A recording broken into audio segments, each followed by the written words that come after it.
Fight fans, welcome to the PBC Podcast, brought to you by Premier Boxing Champions with your host, Kenneth Bouhairie and Michael Rosenthal.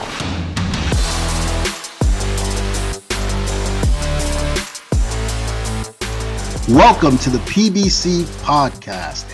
I'm Kenneth Bouhairie, and he is USA Today boxing junkie editor Michael Rosenthal. Thank you guys for joining us for another week of boxing banter. Lots to go over, of course. We've got renowned trainer Robert Garcia joining us on this episode. We're going to recap all of last weekend's action. We're going to talk about the upcoming PBC FS1 Fight Night card this Saturday.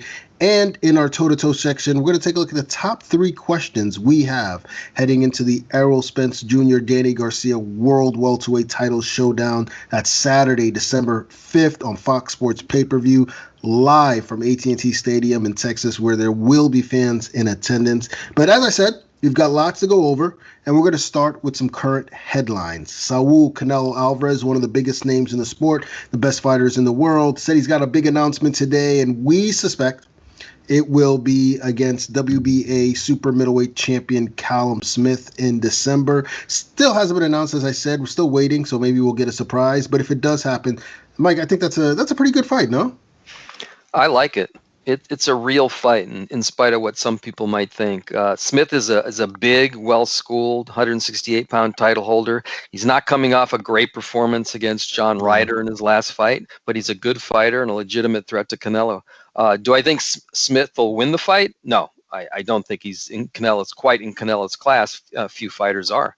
I'm just saying it's a competitive fight on paper, and it's a good matchup for Canelo. This won't be perceived as a gimme for him, by most people anyway, and he'll have a chance to win a major title in a 4th division. That regular super middleweight title he had is meaningless. Yeah, I think it's a very tough matchup, just particularly when you look at the dimensions Callum Smith brings to the table, the fact that he's a natural super middleweight. But you said you're picking Canelo to win if that happens? Yeah. Yeah, I think I'm with you on that. But either way, it's a great fight. And whatever the case, I'm just happy to see Canelo back in the ring. I mean, the game misses him. I certainly missed it. I'm sure you missed him. The best pound for pound. Love watching him fight. Well, I don't think he's the best pound for pound, but I love watching him fight. That's for sure. Exactly. He's a great fighter. I mean, the bottom line. Absolutely. So, good to see him back. Now, moving on to another potential bout. There was a lot of back and forth on social media regarding Gervonta Tank Davis and Teofimo Lopez. It's a great match at lightweight, but it seems Lopez wants the world to know that he believes he is the A-side if they ever fought. Of course, that became a big debate. Tank Davis's promoter, Leonard Ellaby, joined the conversation. Many fight fans were chiming in. But before we get into who should be the A-side, Mike, in your opinion, what makes a fighter, the A-side as opposed to being the B-side on a card? It's just who brings in more people, I guess. That's what it comes down to. I guess there has to be some balance between your accomplishments also. For example, Ryan Garcia brings in a zillion. Let's just go with a different person for a second. He brings in a lot of big following, but he's accomplished nothing in the ring. So let's say he fights Teofimo Lopez. Probably has a bigger following, but he's done nothing. So I think the following's the main thing, though. It's just how many people do you put into the seats? How many pay-per-view buys do you generate? That kind of thing. Yeah, I'm with you. It seems to me it's all about drawing power, not necessarily what you've accomplished, for better or worse. Look, Prince Nassim Hamed was the A-side against Marco Antonio Barrera. Gennady Golovkin had every belt at 160, right, a long title reign, and he was the B-side to Canelo Alvarez. So, I think when the two sides sit down and negotiate, they open their books and see who's the bigger draw and is likely to get a split of the pie. It's just that simple. So in your opinion, Mike, who would be the bigger draw between Gervonta Tank Davis and Teofimo Lopez? Well, if we're going by what we just discussed, then you'd have to say Tank. I really don't know. I think Lopez's victory over Lomachenko was bigger than Tank's victory over Leo Santa Cruz, although both were really big. But Tank's got that massive following, and he's proven already that he puts people in the seat. So, maybe it's him. Maybe Lopez is just this is part of negotiation process. Yeah. You say you demand to be called the A side. So you're in a better position for negotiating. But these guys know the score. They know who's the bigger draw. Yeah. Maybe it's a 50-50 thing. I don't know. I mean, I think it's clear right now that Tank is the A side. He's the only one who's done the multi-million-dollar gate, and he was fighting Yuriorkis Gamboa when he did that. We've seen him sell out arenas in various parts of the country. I mean, Right. he's the bigger star. Now, Teofimo can lay claim to having the biggest win between the two with the decision over Vasily Lomachenko, but even then, their resumes are pretty close.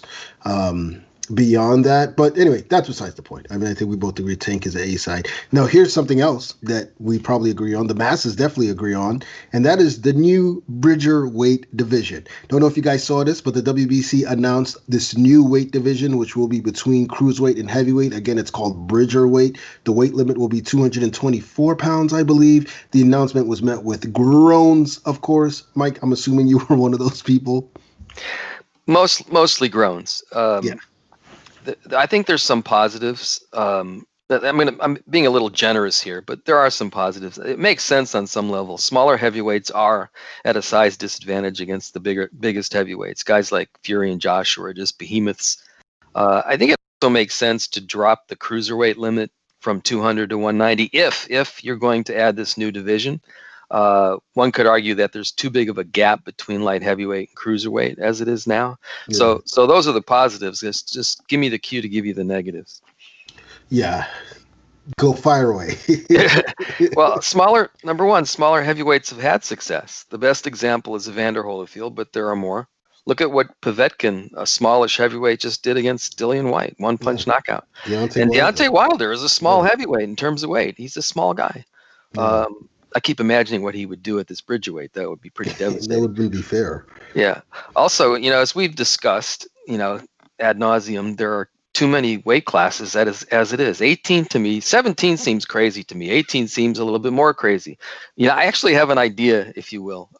If the WBC, if Mauricio Suleiman insists upon creating this new division, then they should have to eliminate the division. The obvious choice for me would be to axe the strawweight division. The littlest guys would just have to fight at 108 instead of 105. I actually think that's reasonable. Again, 18 divisions, 17 is too much. 15 is too much. 18 is just nuts. So, and one more thing, naming the division Bridgerweight was a nice gesture. It's named after a boy who protected his sister from a dog attack. I guess he got wounded, but it's inconsistent with the other weight classes, unless you're using the term bridge, which probably played a role in that. I think super cruiserweight works if they have to do this, but my advice, I guess if somebody said I get to decide, I'd say just don't do it at all. Yeah, I'm with you. And I think that if you did pose the idea you had regarding getting rid of one weight division, it might get to the heart of what the real motivation is behind this this new weight class. I think a lot of people feel it's financially motivated, and I can understand why. I saw Deontay Wilder interview on Brian Custer's The Last Stand podcast, and Wilder said, "No, thank you. I have no interest in fighting for that title." Yeah, why would he? Respectfully, decline. A lot of people may feel that way, but maybe like an Alexander Usyk or something like that could win that title. I don't know how much of a market there is for it. Yeah, they don't want that title. They want the heavyweight title. Yeah. It's just it lacks the prestige, and cruiserweights have enough issues, and now we're bringing this into it. But anyway, that wasn't the only bit of controversy in the news. Last Saturday, WBA super flyweight champion Joshua Franco and former champ Andrew Maloney had their rematch, and in a controversial no contest when ringside physician stopped the bout after the second round due to swelling around Franco's right eye. Referee Russell Morris said it was an injury caused by an accidental headbutt. Nevada has the instant play rule, which Mike absolutely loves, and now everyone loves it because it took them nearly 30 minutes to finish reviewing the replay. Mike, before we get into what actually happened, what did you make of the delay? Because it seemed to drive everyone crazy. You're talking about the fact it lasted almost 30 minutes? Yeah. I just kept thinking, can you imagine this happening in the NFL? Taking 25, 27 minutes, whatever it was, to make a decision. Now, listen, the Nevada State Athletic Commission, they were trying to get it right.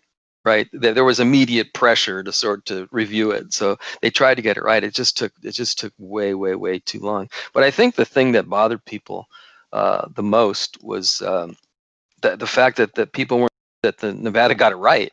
There just wasn't an obvious headbutt. Like, okay, there it is. That for sure that caused the the swelling on the eye. So so after all that weight, there was no payoff, in other words. And then on the other side, I'm not sure that the broadcasting team, ESPN, handled it very well either. And they were just ripping the Nevada officials to shreds, Yeah. even though they were trying to do their job. Even though it took so long. And I think that they really swayed the viewers. I mean, to them, it was just clear, that it wasn't a headbutt, and that they kept replaying this jab and it did look like it could have caused the damage. Excuse me, but we don't know for sure. I don't know what caused the swollen eye. I'm not sure anybody does. Yeah, me neither. Now, I can't say. We're going to have Robert Garcia on a little later in the show. We'll ask him about what he saw in the third fight match. I'm not even going to comment on it because I'm not sure either, and I don't think we'll ever know, like you said. But first, before Robert Garcia, let's get into the PBC Fight of the Week. This Saturday night, FS1 PBC Fight Night returns as former champion Javier Fortuna takes on Antonio Lozada in a 10-round, non-title lightweight bout. The action begins at the Staples Center in Los Angeles at 8 p.m. Eastern Time on FS1, of course. And with that, Mike, let's have the essentials. Okay, here we go. Fortuna's 35, 2-1, 24 knockouts. Lozada is 44-1 with 34 knockouts. Got some power there. Fortuna 4-5 in his last 5 fights, 2 knockouts, and he also had a 1 no decision. Lozada 2-1 with 2 KOs. Fortuna last fought in November of last year, so it's been a year, more than a year. Jesus Cuellar, he's in 2 rounds. Lozada fought Mario Antonio Rodriguez in September of last year, so it'll be even a longer break. He lost a split decision in that fight. Fortuna 60% knockout ratio, Lozada 76. Fortuna's got a lot of experience, 195 rounds, and so does Lozada, 172. Fortuna 31 years old, Lozada 30. Fortuna turned pro in 2009, Lozada 2006. Fortuna's a southpaw. Lozada fights from an orthodox stance. Here's a big difference. Height, 5'6.5". Fortuna 6 feet tall. Lozada, he's tall and lean. Reach is also there's a big difference. 68.5-inch reach for Fortuna, 73.5 for Lozada. Fortuna was born in the Dominican Republic but lives in Braintree, Massachusetts. Lozada is from Tijuana, Mexico. Wow, just looking at the stats, seems like a very, very dangerous fight for Fortuna, who's probably the favorite in this. I mean, the lightweight division is stacked with so many names, and again, Fortuna is a player in this division. Mike, why is this bout significant? Well, aspect for me is Fortuna's sort of a forgotten lightweight. He's ranked number 2 by the WBC behind Lopez, Haney, and Lomachenko. That's how the sanctioning bodies work. He's number 2, but he's behind 3 guys. So he's close enough to smell a major title shot. He has to beat Lozada to stay in the championship mix. And for Lozada, who's a capable guy, this is an opportunity to get into the mix as well. He's coming off back-to-back losses, so this sort of is a do or die for him. His career is on the line. So both guys have a lot on the line. Yeah, I mean, lots of very significant fight, as you mentioned. And, you look at the division, Fortuna's like a top contender to Teofimo Lopez's WBC belt. He's got lots of names around there, Ryan Garcia, Luke Campbell. So if he wins here, you have to think Fortuna's in line to face one of them. Now, will he win is the question. Mike, who are you picking? Remember, Fortuna was scheduled to face Jorge Linares before Linares tested positive for COVID-19. That would have been a bigger fight. Yeah. I think it was for what the WBC, it would have been for what the WBC calls its diamond belt, unless I'm mistaken. I don't know. Right. So he might, the reason I bring that up is he might have a slight letdown for this fight. Still, I think Fortuna is at a different level from Lozada. I think Lozada's capable, tall guy, but he sort of fights short. He doesn't really use that much from what I've seen. I haven't seen that much of him, but it seems that way to me. I think it'll be competitive, but the Dominican will catch Lozada late and stop him, just as Jose Pedraza did last year.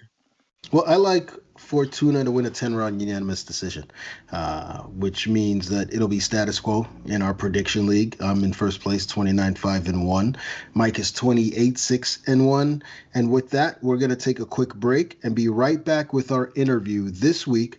A former world champion who is now one of the best trainers in the game today, Robert Garcia. Robert, first, how are you and your family doing? We're doing good. We have the gym going on, so we're there a few hours a day every day. But the rest of the time, I'm at home, spending time with the family, the kids, and the wife. We've all been pretty good. Now, my understanding was that you contracted coronavirus a couple months back. I'm glad that you're back in the mix and doing well. But what was it like to get back to work after that experience? Well, look, it was kind of surprising because it wasn't just me. It was me and my whole family, my kids, Wow. my wife. We all got it, and but none of us got sick. That's why we never even thought about it until we went to when I went to that I think it was July show with Golden Boy that tested positive. But it was already what it seemed like it was already towards the end of the virus, because I think it was already going on, because the next day I tested again and it was negative. Wow. So it was kind of weird because we never really got sick. The only thing that we did notice, and that was my whole family, was we lost our sense of tasting our food and smelling. So, but we had no idea what that could be. We just thought, that went away like in 3 or 4 days, and then but we had been staying home. It was just I don't know. It was kind of weird, but we stayed home. We don't go out or much or anything. We've been taking a couple trips to Mexico, but it's been for kind of like a business thing I'm doing in Mexico. So we go with my wife, but not to be out in the cities or anything like that. We just go, take care of some business that we're doing. So there are no lingering issues, nothing like that. You haven't felt anything? No, nothing at all. No, nothing at all. No, nothing at all. Good news. So you were just in the bubble last weekend for the Joshua Franco Andrew Maloney fight. You work with Franco. Correct. The fight ended in a no contest due to a clash of heads. There's been a lot of chatter about what happened. Could you give us your perspective on what you think happened there? It's very strange, obviously. Well, you know what? It was pretty strange, and that's why it took the commission, the main Bob Bennett. It took him almost half an hour to make a decision because it was difficult. Us from the corner, we're in the corner, we're down in the floor. Bob Arum, same thing. His Maloney's corner, same thing. The only person in the ring with them, a couple feet away from them, was Russell Mora, the ref. He could actually hear everything. He could feel it right there, right next to him. So he made that decision. We honestly, we were not aware of any big or hard headbutts, because we definitely we didn't see them, but we didn't see any punches either that we could say, oh, that's the punch that did. You know what I mean? So the eye did get shut. Coming into the second round already, the eye was completely shut. The doctor came in. They said it was they couldn't continue, and ref called it a headbutt. So we have to. We have to see, we have to go by what the ref said. But we didn't, honestly, me being in the floor, I didn't see any hard headbutts that I could say that's what caused it. But we never seen any punches either that could say that's what happened. Now, I think the commission put out a release on some of the boxing web pages, showing a few pictures where they where Maloney's head is, on Joshua's right eye. So it must have been like really like very, very, very, very fast or not that exaggerated. I don't know. I don't know, but there is a few pictures where they are clashing heads, and I'm sure the ref is the one that he's the one that's there a couple feet away from them, and not only seeing it, but he could also hear it. He could also hear it better than us under the in the floor. Okay. So Franco's promoter, Oscar, came out and said he didn't see a headbutt. You seem to take issue with that and the fact that no one was there from Golden Boy to support Franco. Have you guys since resolved that issue?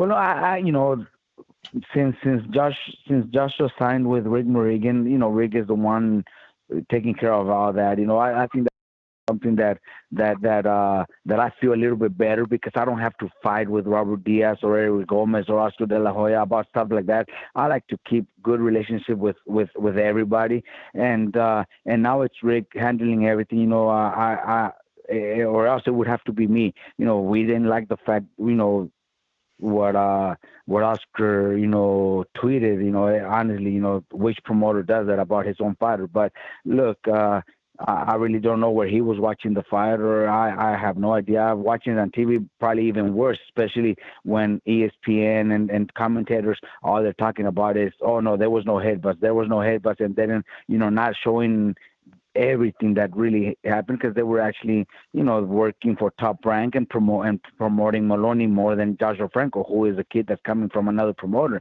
So that right there, it's obvious they were gonna do that, and everybody watching on TV, well, that's what they hear, and that's what they see, and that's what they show them. Well, that's what everybody believes. But the ref, like I go back to, the ref is the only one inside the ring. He not only sees the punches better than anybody else, but he hears it. He hears headbutts. If there's headbutts, he, I could say, sometimes, a ref could even feel something that, when a fighter is really hurt, they see it better than us, because we're on, we're in the floor. We don't really, some punches that we don't see, headbutts that we don't see, the ref sees it better than us. So, we were a little, it was kind of weird, that our own promoter, tweeted that. But hey, that's that. I really don't know where he was watching it. I don't even know if he had a few drinks, before. I have no idea. That I cannot really. I don't know. I don't know if he was watching. I can't tell you. He knows what he was watching. It did kind of bother us a little. That's why, I tweeted that right after that, and then Rick went at it too. But since then, I haven't even had a conversation with nobody. It's all been Rick Morrigan handling everything. Now, what's next for Franco? Do you expect the third fight to take place, or are you guys moving on? Well, look, we will give him the third fight, because not only, I know Maloney and his team, they're not happy for the way it ended, but neither are we. Yeah, we are still the champions, but that's not the ending we wanted. For Franco, Franco clearly won the first fight and put a beating on the kid. But just like in this fight, Franco lost the first 2 or 3 rounds of the first fight too. Franco's very cautious, figuring out his opponent. Maloney did the same thing this round. He won the first 2 rounds this fight, but the plan was to break him down a little bit. I think in this fight we were actually 100% sure that Franco was going to stop him late in the fight. So that was the plan. So Franco's not happy either. We are not happy. Even though I didn't hear him, but my son tells me that there was a couple interviews, or an interview where Maloney said, if I win, I'm not going to give him a third fight. Well, we will give him a third fight, because we're not happy either. And I know he's not happy. His fans are not happy. His team are not happy. Top Rank is not happy. So we will give him a third fight. There's no question about that. Now, another fighter in your stable, your brother, Mikey Garcia, there's been a lot of chatter about him and who he may or may not be fighting. Do you have any idea of when he might return to the ring? We have no idea. Look, me, my dad, and my son, we were always pushing for Mikey to fight one time before the end of this year. He fought in late February, so we thought he could have one more fight. But with the pandemic, it's hard to get those big fights. Most of the time they do need a gate to be able to pay the purses that the fighters demand. And it's not easy. I know that this really affected, and especially when there was already talk about a July date for Mikey and Pacquiao, but all that had to put on hold. Right now, there's nothing really, nothing really. Hopefully, this coming year, things change a little, and we could maybe convince Mikey to to get back in the ring, maybe get one fight, like a little tune-up fight, maybe before a huge fight. I don't know. That's one thing we wouldn't mind doing, and we wanted Mikey to do that before the end of the year, but he just said he rather wait to the first part of next year to see what happens. If the pandemic continues the way it is, and they start shutting everything down again, then we might have to do something smaller before anything big. But as of right now, there's nothing lined up. There's not even any talk about him fighting anybody. There's like I said, the only one that they were talking about it was Pacquiao, but since then we haven't really heard much. Sorry, go ahead, Ken. Yeah, no, I like the suggestion. I'm just wondering. Go ahead, Mike. Go ahead. I'm just wondering if is Mikey open to that suggestion, or perhaps taking a tune-up beforehand, or. Well, we think he should. Look, honestly, there's world champions, and maybe like Shakur Stevens. Maybe he's still not in the big fights.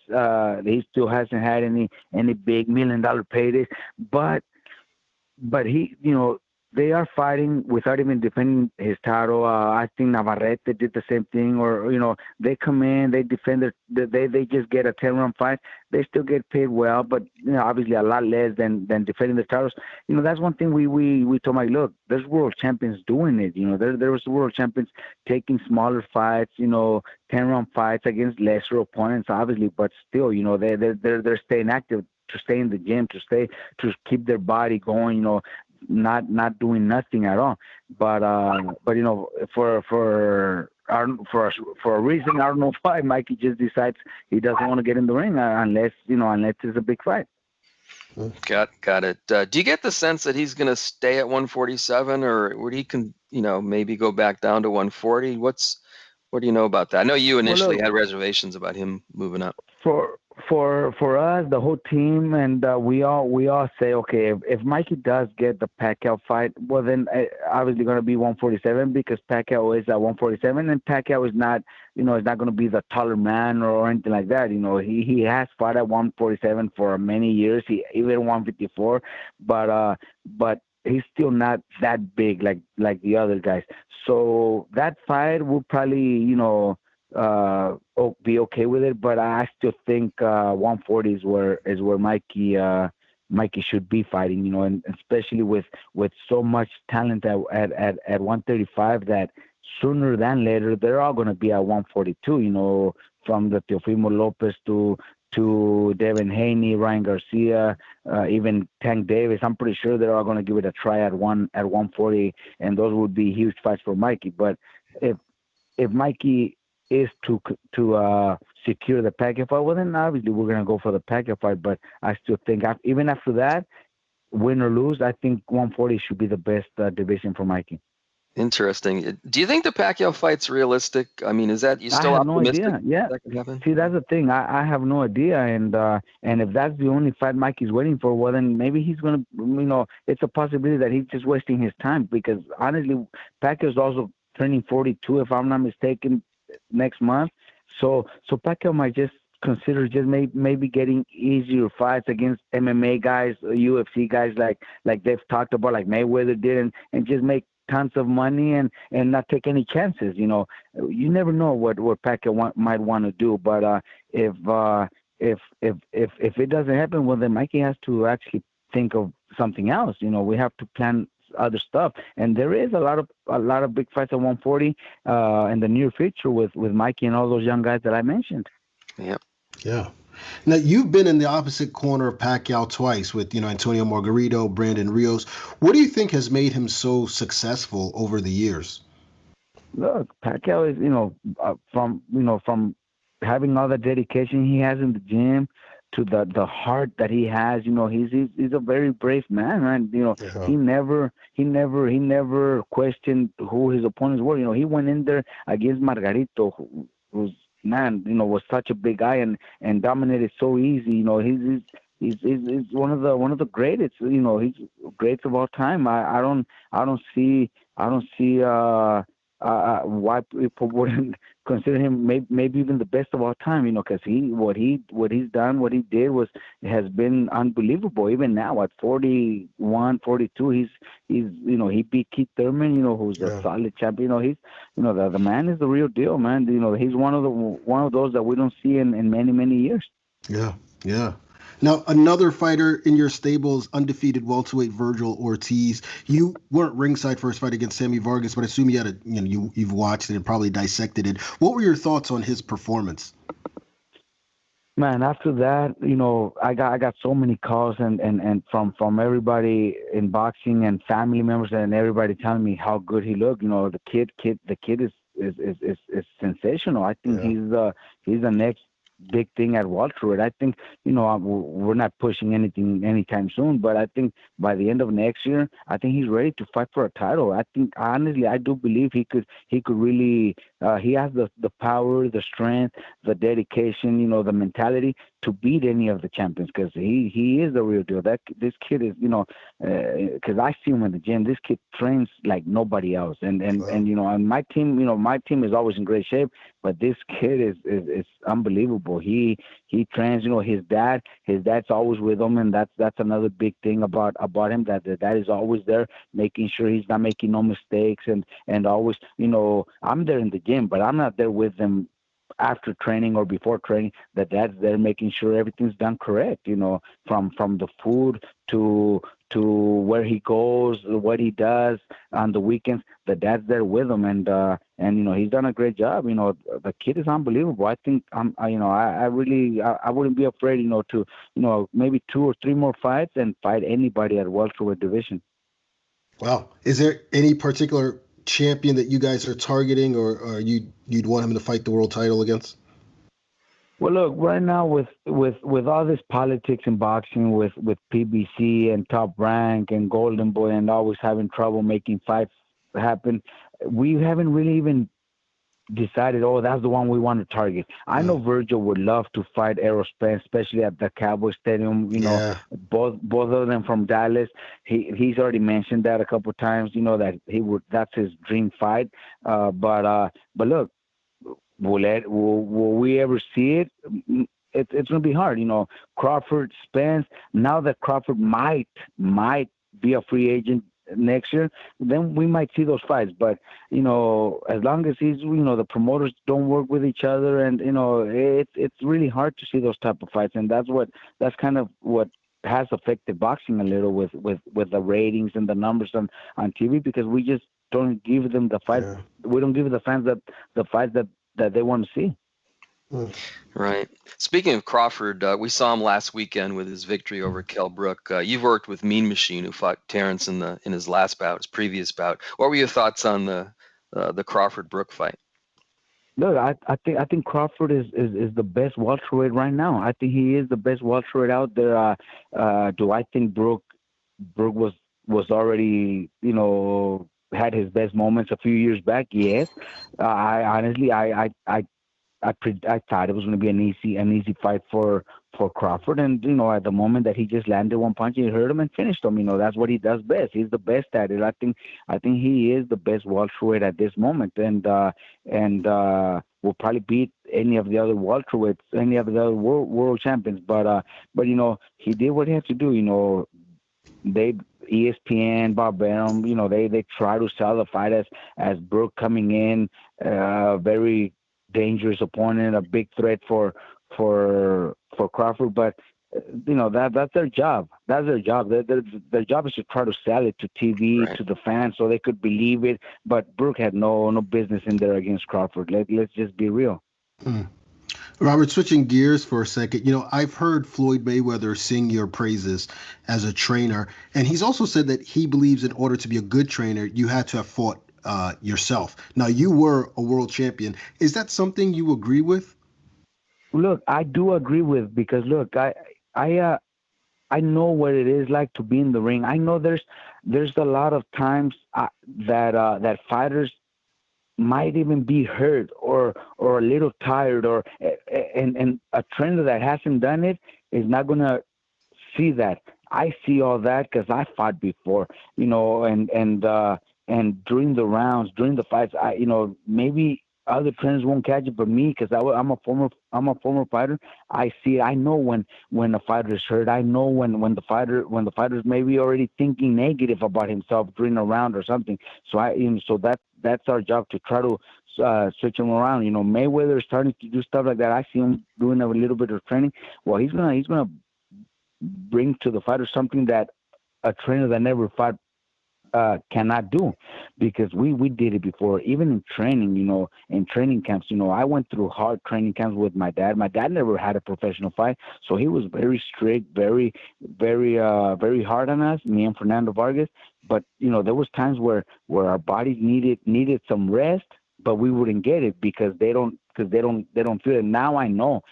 There's many times when I give my fighters a day off, so they could just rest. And then the next day is the best day of the week, because they rested the day before. A lot of those things people don't know, but us as former fighters, we know it, and that's the experience that we bring to our fighters. We don't know, and they're going to be in great shape. My fighters are always in great shape. They fight well. If it's 12 rounds, they're going to fight 12 rounds. But I know how it is to be in the gym, and then obviously inside the fight, during the fight, I also know how they feel. Wow. Now, we mentioned that you were a world champion as a fighter, and you've had so much success as a trainer. Which one has been more gratifying for you? Oh, as a trainer, as a fighter, I was always kind of, since I was a kid, my first fight was when I was 5 years old. My first amateur fight was when I was 5 years old. Before even they had before USA Boxing even had the licensing books that they have now to keep track of every fight. Now you have to be 8. I was 5 when I had my first amateur fight. So my dad would always take me to every show and pretty much make me fight.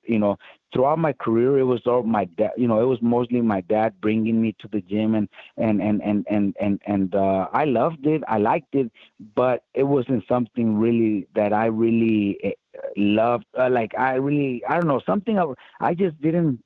I just pretty much did it for my dad. I liked it, but it was like did it for my dad, because that was the one thing I had to do. You have to do it. That's what you were born for. And I did become a world champion. So I'm not. My dad did a great job, but now as a trainer, getting, making kids, from the amateurs to turning pro to becoming world champions, that's the best feeling there. Even on a 108 pounder who 115 pounder who very few in boxing care about. One of my champions, Carlos Licona, he 105 pounder. He wins a title here at the Staples it wasn't a big card, but the payments are not big. These kids hardly make any money, but those are great feelings. Kids that are 105 pounds, a 105 pounder become a world champion. Those are great feelings. Right now with Franco 115. Purses are not incredible. They're not huge. The purses are never going to be huge, but those are the feelings that best that give me the best feelings in boxing. The winning titles with my fighters. Awesome. I have to throw in here, I was there. I covered you and Fernando when you guys were winning titles, and I got to know your dad a little bit. One of the nicest guys I've ever met in boxing. Oh, definitely. I think people need to know that. Yeah, but very strict when it came to boxing, man. He was very strict in the gym, and then sometimes, like I said, sometimes there is times where I needed a day off. But my dad not having the experience, never having to be in a fight before, he didn't believe in resting. But now that actually, like I'm telling you, that's one thing that helps me, because I lived it. Now I see it with my fighters. I clearly see when my fighters been training for 3 days in a row, sparring twice. I see when his body's tired, and I tell him, take tomorrow off. So they take the rest of the day off. By the next day, they come and give me a great performance. That's just the way it is. It's realistic. Resting is very, very important. But a lot of old school trainers don't believe in it. They think they're gonna lose condition, or they're gonna gain weight if they don't train. But it's all wrong. I think rest is one of the most important things in this sport. Interesting. So this is a broad question, but when you look at the sport today compared to when you were fighting, what do you think's changed? What comes to your mind? Well, the only thing, it turned into a business. All the fighters, including my fighters, it's a business. Before, fighters used to fight because they loved to fight and they wanted that challenge. They wanted to fight their number one challenger. They wanted to fight their mandatories. They wanted to go in there against the best world champion. And they didn't really care about the money. Right now, it's all about business. It's all about making the biggest paydays, and it turned into a business. That's why we have fighters like Mayweather fighting Conor McGregor, or stuff like that. Why? Because it's a business. It turned into a business, and I love it because I'm part of it, and I'm still making money off boxing. But is it the best thing that has happened to boxing? No. For the fighters, for ourselves, yes. Our purses are a lot bigger now. Making very, very nice purses every time we have a championship fight. But it's not the same. It's not like it was, in the 80s. People, they used to fight the best, and even they wouldn't care about the purses. They just wanted to fight. They just wanted to compete against the best. Yeah, interesting. In your opinion, what is it about Robert Garcia Boxing Academy that produces so many great champions? I think it's the way we are in the gym. We don't treat nobody differently than anybody else. If it's Jose Ramirez who is my champion right now and might be fighting for to become undisputed champion against Taylor, he's gonna start camp early January maybe, and he's gonna train at the same time he trains with everybody else. He's gonna I don't treat nobody different. I could be getting Jose Ramirez, who is making millions of dollars, or my brother Mikey, who makes millions of dollars in their fights, and Joshua Franco, who's lucky to get $100,000 in a fight, and they see, and they're all treated the same. I'm not gonna give extra treatment to nobody. Virgil Ortiz, same thing. They're all a team. They all support each other. They all live in the same house. They're in my training camp. Everybody lives together, so they eat together. They do their workouts together. Nobody's treated any different. I think that's huge. I don't show nobody extra care or extra love because you're the biggest name in my gym, or because you're making me the most money. They are all treated the same, and I think that's one thing they like about our camp, because nobody gets a special treatment, and they're all treated the same. They train together, they support each other. Everybody in my gym supports each other. That nobody in my gym is wishing somebody bad luck. They're all friends with each other. And another big thing also is that I'm not in the big cities, like LA, where I could have my gym where other trainers come in, managers come in, and bring their own fighters, where it becomes more like a competition. My gym is only my fighters. That's it. Only everybody in my gym is just me. If somebody comes for sparring, it's because they went through me, and yes, you're gonna come and spar in my gym, but you're gonna respect every rule in my gym and not try to take over. My gym is my gym, and all my fighters everybody that trains in my gym, they're all my fighters. I don't have to worry about, this guy has so and so as a trainer, or that guy has so and so as a trainer, so we have to kind of be separated. No, it's one team only. Good stuff. Another broad question: who's the most gifted fighter you've ever worked with?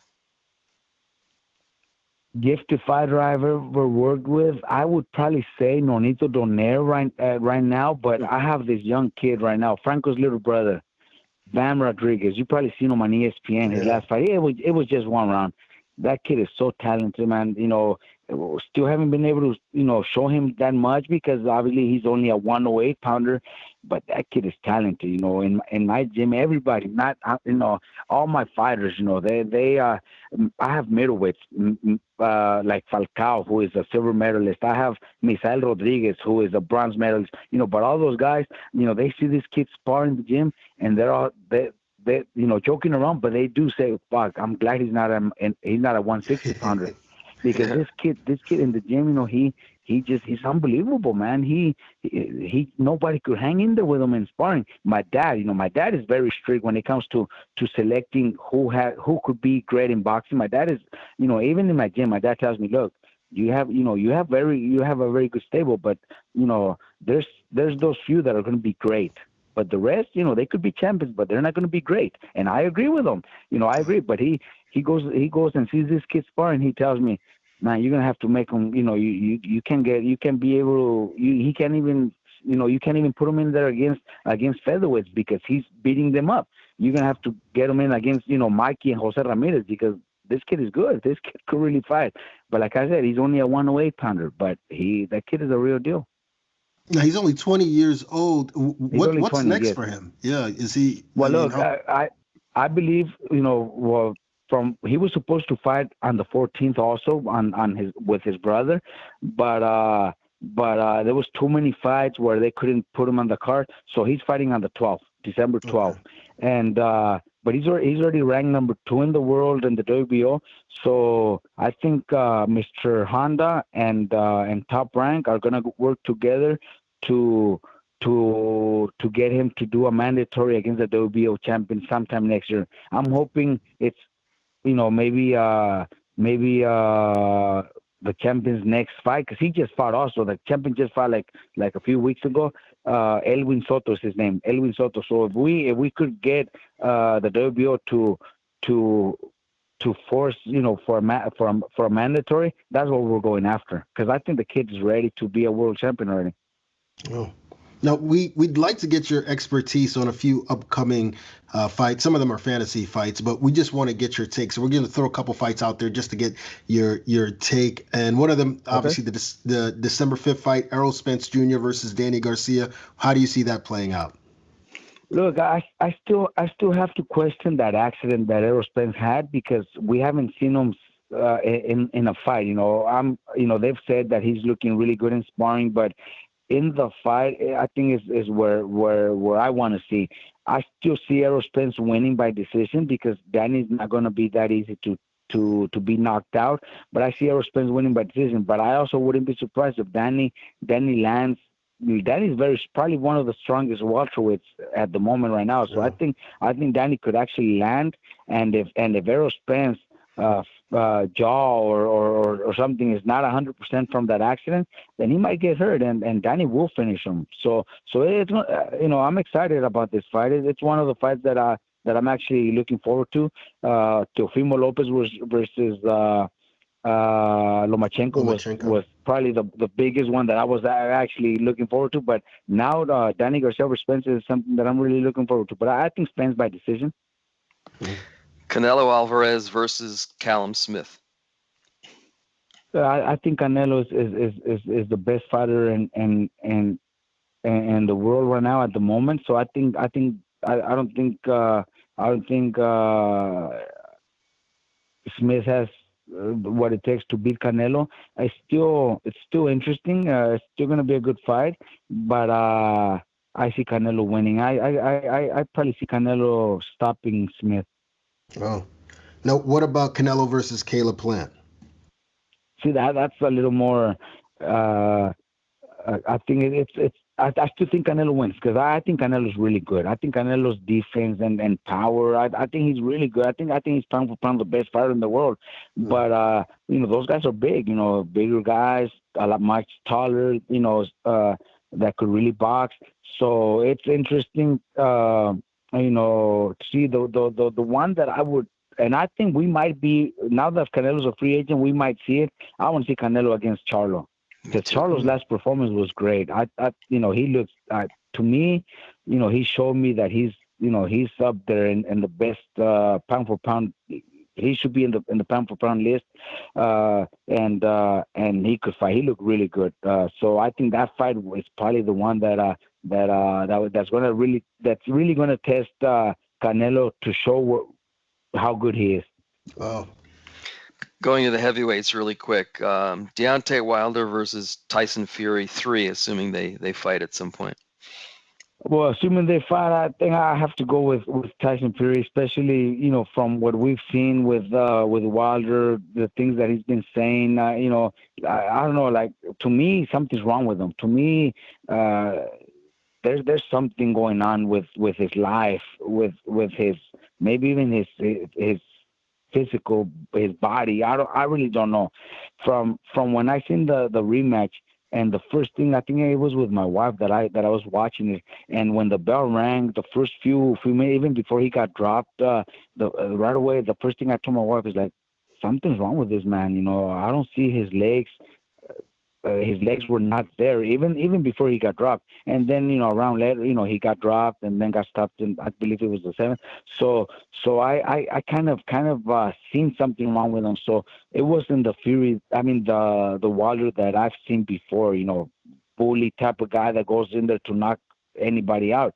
I just seen something wrong with him. And now all the things that he's been saying, I don't know. I just feel something's wrong with him. I just feel there's.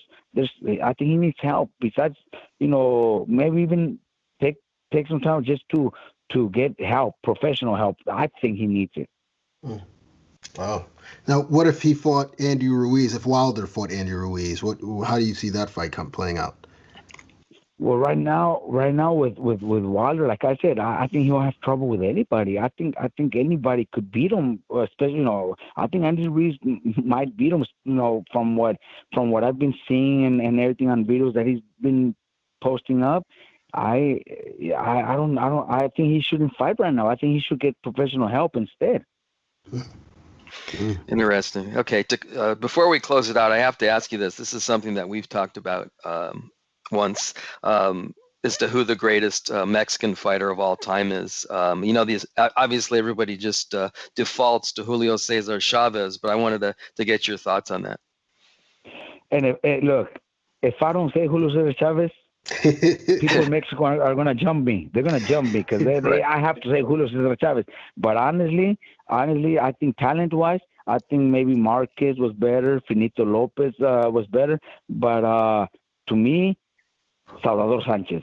And that's and see, the only thing is we didn't get to see a lot of Salvador Sanchez. We could only go back to a few, 2 or 3, 4 maybe great performances.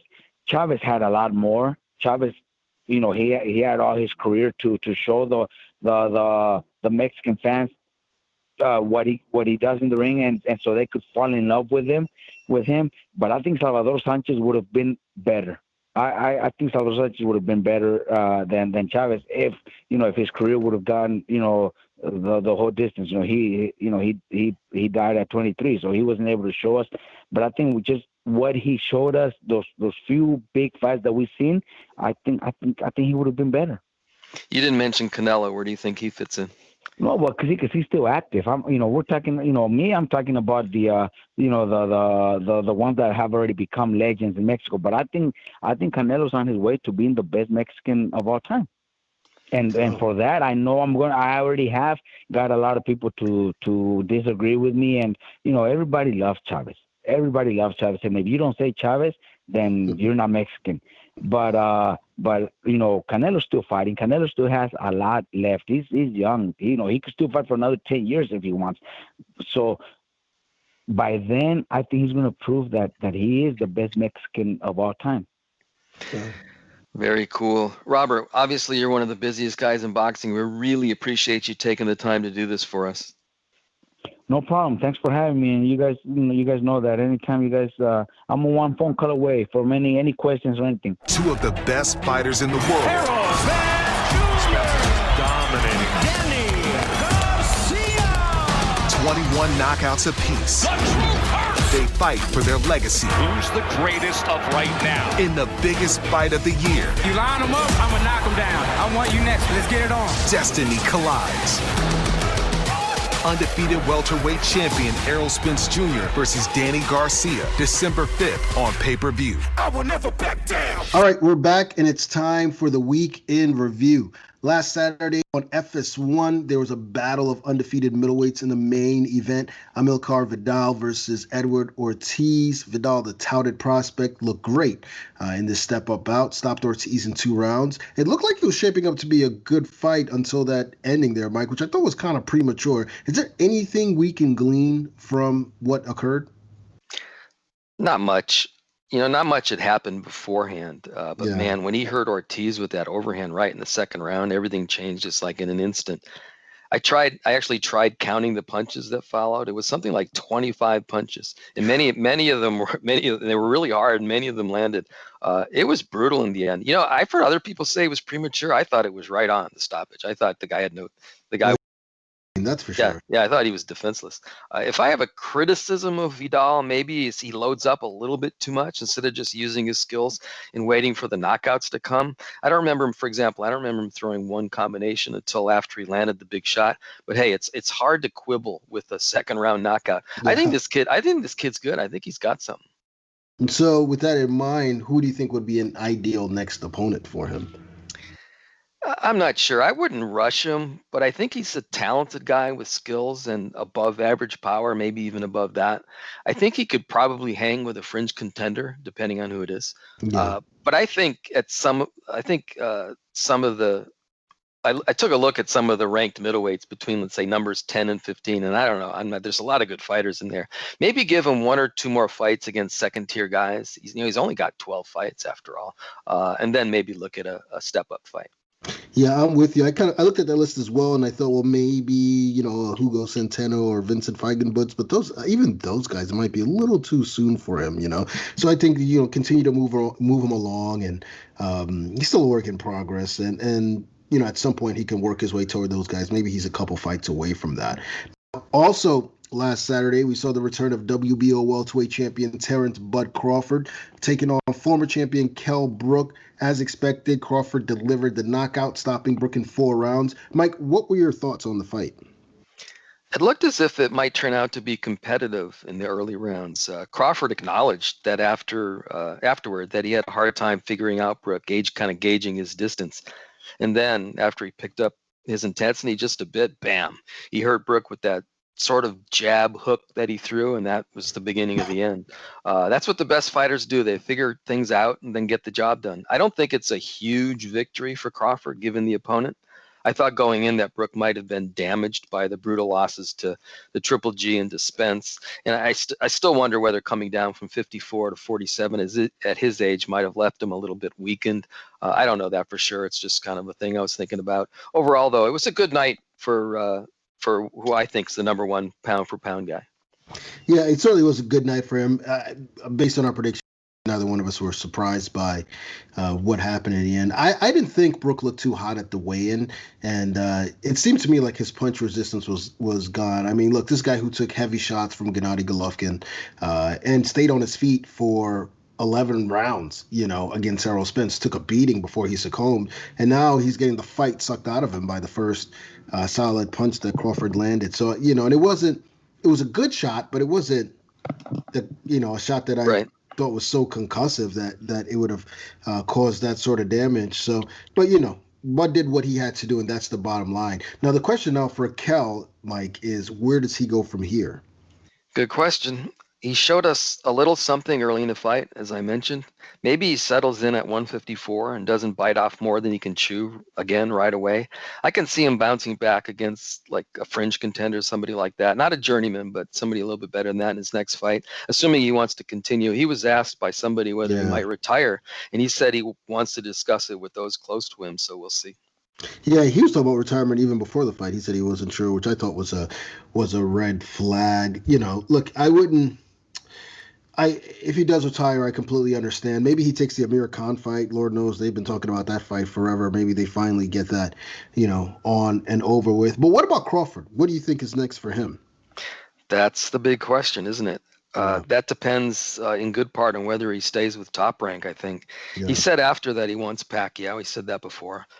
Excuse me. And Bob Arum said it's possible it can happen in the Middle East next year. Of course, we have to take that with a grain of salt for a number of reasons. I'll just say this. If he stays with Top Rank, it'll continue to be difficult for him to get the fights that he wants. If he jumps ship to, say, PBC, which is obvious, it'll just be a lot easier. This isn't a revelation. I'm not coming up with a new idea here.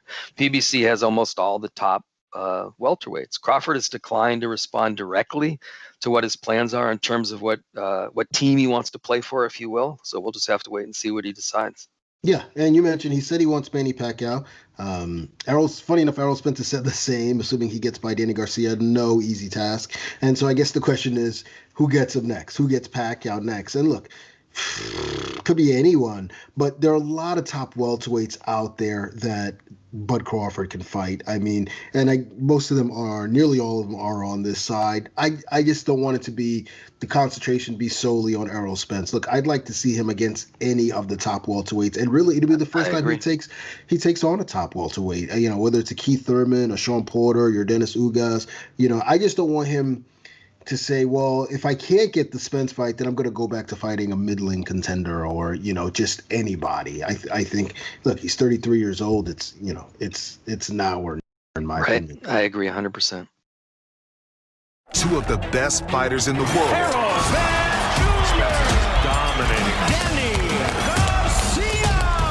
21 knockouts apiece. The true curse. They fight for their legacy. Who's the greatest of right now? In the biggest fight of the year. You line them up, I'm going to knock them down. I want you next. Let's get it on. Destiny collides.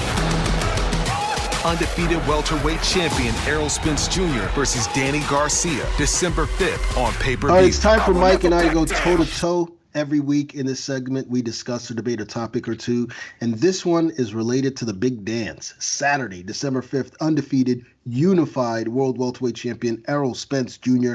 takes on two-division world champion Danny Garcia live on FOX Sports pay-per-view with fans in attendance at AT&T Stadium. It's a great 147-pound showdown, and we want to examine the three biggest questions heading into this bout. Now, we'll start with the first question, and perhaps the most obvious question. Has Errol Spence truly recovered from his horrible car accident that occurred in October 2019? Mike, what do you think?